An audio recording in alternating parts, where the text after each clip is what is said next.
Esta gratidão aqui é apenas por você ter parado para assistir esse vídeo. Se puder vê-lo até o fim e depois compartilhar, eu te agradeço. O primeiro que perseguiram e caçaram foi Alan dos Santos, mas ninguém se importou, era apenas um jornalista. Depois foi Oswaldo Eustáquio.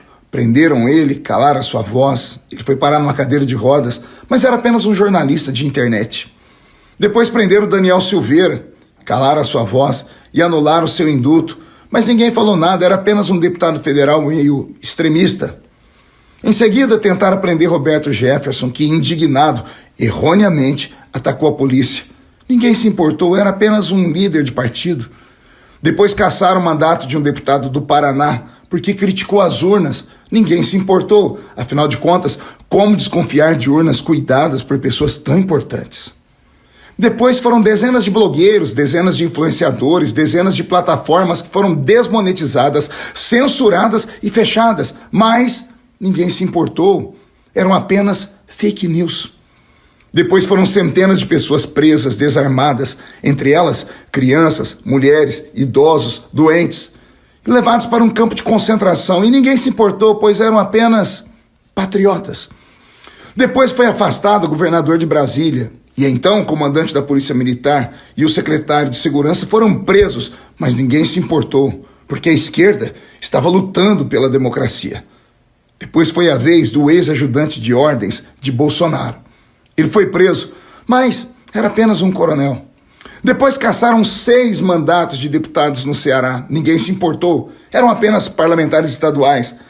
Depois não quebraram o sigilo telefônico de Adélio Bispo, mas apreenderam e quebraram o sigilo do telefone do ex-presidente Jair Messias Bolsonaro. Além disso, apreenderam o cartão de vacinação dele, mas ninguém falou nada, afinal o cartão de vacina é o responsável por toda a corrupção da política brasileira. Depois caçaram o mandato de Daltan Dallagnol, com quase 400 mil votos, mas ele era apenas um procurador que investigou os crimes e as safadezas de muita gente. Teve um órgão de imprensa muito respeitado, a Revista Oeste, que foi censurada por trazer uma matéria que expunham pessoas importantes. A extrema imprensa se calou. Afinal de contas, era só um veículo de informação digital.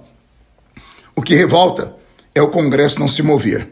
Aliás, os que podem fazer algo no Congresso são apenas os presidentes das 2 casas, da Câmara e do Senado. Ao lado deles, os que podem fazer alguma coisa são os líderes de partidos. Deputados como eu, podemos apenas denunciar. E sabe Deus o que esta denúncia vai me custar. A OAB está calada, os bispos das igrejas católicas estão calados, a associação de todas as igrejas evangélicas estão caladas, as forças armadas parecem amordaçadas, parecem submissas e sem nenhuma reação. A Federação das Indústrias Brasileiras também estão sem ação. Os policiais de todas as ordens estão acatando ordens que, segundo muitos respeitados juristas, são ordens inconstitucionais e ninguém fala nada. Fica uma pergunta: estamos a caminho de uma ditadura? Eu recebi esse texto, não sei quem é o autor, mas o conteúdo faz sentido. Eu dei voz a ele para que possamos pelo menos orar. E quem sabe, se os poderosos assistirem este vídeo, não se sensibilizem também. Que Deus tenha piedade e misericórdia do Brasil de hoje e do Brasil de amanhã, dos nossos filhos, dos nossos netos. Que Deus tenha misericórdia de todos.